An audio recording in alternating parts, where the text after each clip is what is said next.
The rhythmic hum of the air conditioner was the only sound in our bedroom, a stark contrast to the silent storm brewing within me.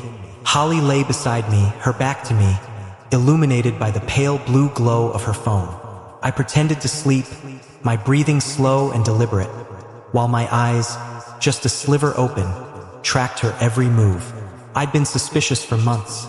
The late nights at work, the secretive smiles at her phone, the way she'd flinch when I'd touch her. It wasn't the Holly I knew, the woman I had pledged my life to, the woman I loved. The telltale click of a sent message broke the silence.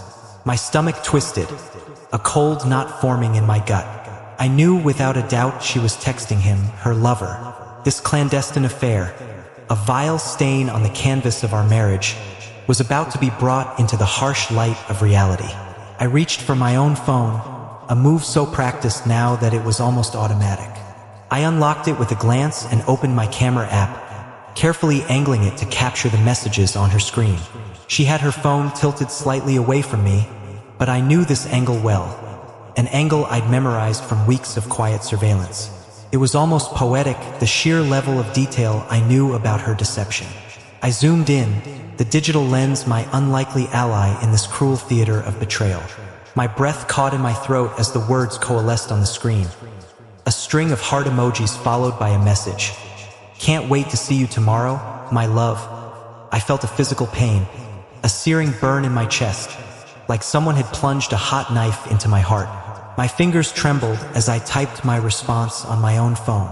I chose my words carefully, each one a sharpened blade. "Holly, I think we need to talk." I hit send and watched, my heart hammering against my ribs like a trapped bird. The change in her was immediate. It was as if she had been stung by a bee. She went white, her body stiffening as she spun around to face me, her eyes wide with a mix of fear and shock. The color drained from her face, leaving her cheeks pale and her lips bloodless. The phone slipped from her grasp and landed with a soft thud on the duvet. What are you doing?" she stammered, her voice barely a whisper. "I think you know what I'm doing, Holly," I replied, my voice calm. Asterisk unervingly asterisk so, even to myself. "I've been watching you. I've been waiting for you to slip up." I held up my phone, displaying the clear picture of her text message on the screen. She tried to grab it, but I pulled it away, holding it out of reach. She was a mess, her eyes darting frantically around the room as if searching for an escape route. She began to cry, tears streaming down her face, mascara smudging and creating dark streaks on her cheeks. "It's not what it looks like," she whimpered, the classic line of a guilty person caught in the act. I laughed, a hollow, humorless sound that echoed in the quiet room. "Really, Holly? What does it look like then?" I pushed myself up in bed, looking at her with a coldness I never knew I possessed. "Because from where I'm standing, it looks like you've been betraying me, laughing behind my back with some other man." I got out of bed, the wooden floor cold beneath my feet. I walked over to my closet, pulling out a backpack. "Pack your things, Holly. I want you out of my house." Her crying intensified, but I didn't let it get to me. This wasn't about sympathy. This was about justice. "Where do you think you're going?" she asked, her voice now thick with desperation, a far cry from her previous bravado. I didn't answer. I walked past her, out of the bedroom, and headed toward the kitchen. I opened the refrigerator, pulling out a water bottle. Then I grabbed my car keys and wallet from the counter. "I'm going to go deal with things, Holly. Please don't. Please," she begged. But I didn't stop. I left the house without a backward glance.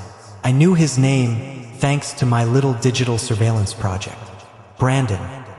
It was a common name, but finding him had been disturbingly easy.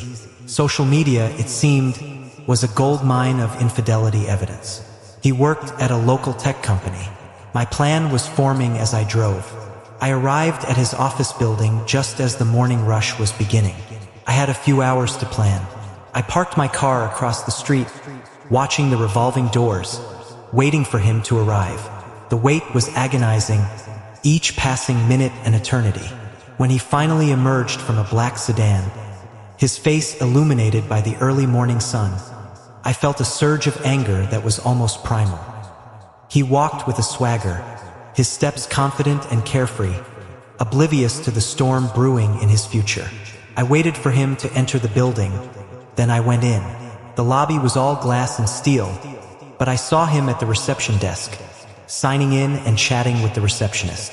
He was smiling, a wide, arrogant smile. I approached him slowly, my steps measured and deliberate. When I was a few feet behind him, I said, "Brandon." He turned, his smile faltering as he looked at me. I could see the confusion in his eyes quickly morphing into recognition, and then fear. I could taste his terror. It was delicious.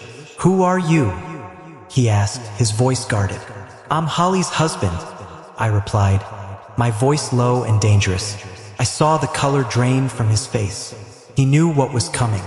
He stammered, I don't know what you're talking about." The receptionist looked at us with growing curiosity, but I didn't care. I was done playing games. I lunged at him, my fist connecting with his jaw, sending him sprawling to the floor. The impact echoed loudly in the silent lobby. His nose was gushing blood, staining the polished floor. I straddled him, raining down punches on him, each one fueled by weeks of betrayal and heartbreak. I could see the fear and pain in his eyes, and it was like balm to my wounded soul. Security rushed over to stop me, and I didn't resist. I was taken away in handcuffs, but it didn't matter. As I was being escorted out of the lobby, I saw him trying to stand up, his face swollen and covered in blood, and I saw the fear in his eyes.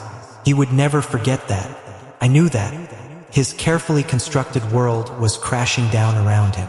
The embarrassment he would face, the shame that Holly had brought to me, now I was able to share with him.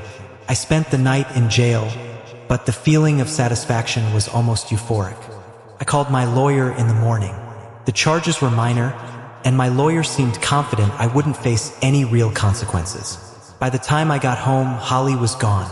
The house was eerily quiet, a stark contrast to the chaotic events of the previous 24 hours. I walked through each room, each one a painful reminder of what we had lost. It was finally over. I sat on the edge of the bed, my mind a jumble of emotions. I had lost everything, but in a way I had also found something, a sense of myself, of my own strength and resolve. I knew now that I wouldn't be broken by this. I would pick up the pieces and I would rebuild. And maybe one day I would be able to forgive. But I would never forget. The cold, hard truth of betrayal would always be a part of me. But it would also be a reminder that I had survived, that I had fought back. And in the end, that was all that truly mattered.